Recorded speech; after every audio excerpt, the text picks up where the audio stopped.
महानियो हम छी मिथिला के वासी मिथिला के सर्व सो महानियो हम छी मिथिला के वासी मिथिला के वासी मिथिला के वासी मिथिला के वासी मिथिला के वासी मिथिला से स्वर्ग सो महानियो मिथिला के वासी मिथिला से स्वर्ग सो महानियो हम मिथिला के वासी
मिथिला के वासी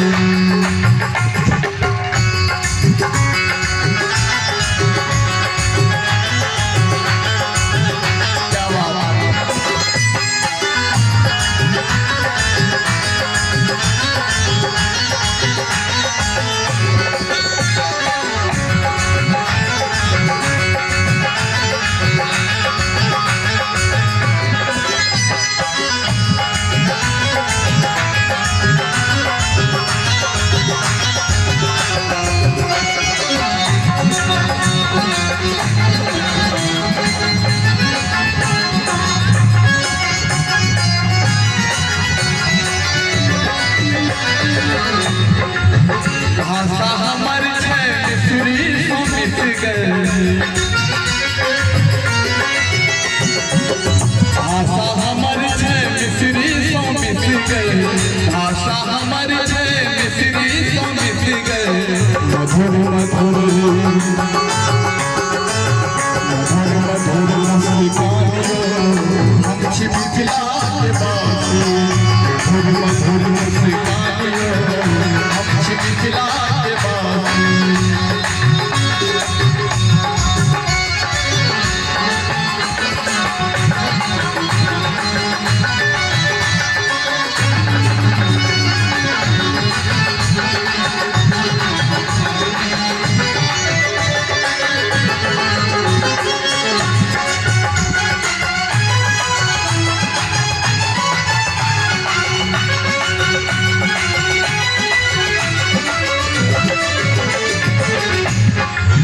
जगत के जननी सीता हमर बहनी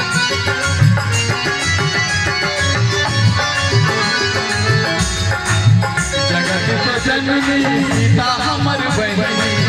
जगत के जननी सीता हमर बहनी राम जी हमर मेहमानियो हम छी मिथिला के वासी राम जी हमर मेहमानियो हम छी मिथिला के वासी मिथिला के वासी मिथिला के वासी मिथिला के वासी मिथिला के वासी मिथिला से स्वर्ग सो महानियो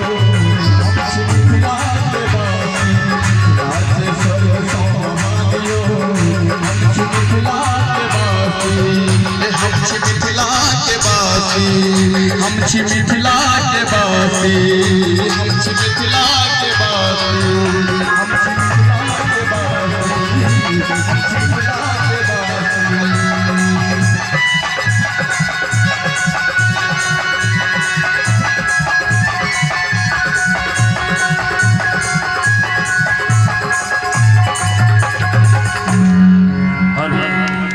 एगो जोरदार से बता से थपड़ी बजा के जाए। हम छी मिथिला के वासी, मकई के रोटी, मखान के लावा आ पान के स्वाद आ ओय में एकटा और शब्द आबै है जो पतरा माछ। मिथिला के जे 4-5 गो एहन वर्णन छै जे कहने मुश्किल है और वह भाव को प्रकट करते हैं हमारे मित्र उनका लिए जोरदार थपड़ी भाई अपना सबके। और हम आवाज दे सूफियत अंदाज